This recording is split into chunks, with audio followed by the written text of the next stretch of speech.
Hi everyone, welcome back to our SQL series. Previous వీడియోలో మనం distinct keyword గురించి నేర్చుకున్నాం. ఈరోజు మనం ఆర్డర్ బై క్లాజ్ గురించి నేర్చుకుందాం.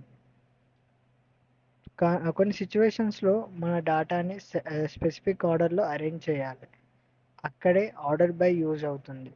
ఆర్డర్ బై క్లాజ్ రికార్డ్స్ని సార్ట్ చేయడానికి యూజ్ చేస్తాం.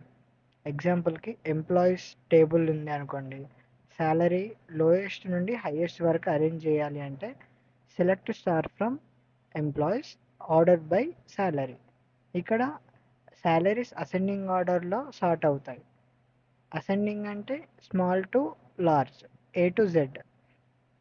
మనం ఎక్స్ప్లిసిట్గా ఏఎస్సి కూడా రాయొచ్చు. Select star from employees order by salary ASC. ఇప్పుడు హైయెస్ట్ శాలరీ ఫస్ట్ రావాలి అంటే డిఈఎస్సి యూజ్ చేస్తాం. Select star from employees order by salary DESC. Descending అంటే large to small, Z to A.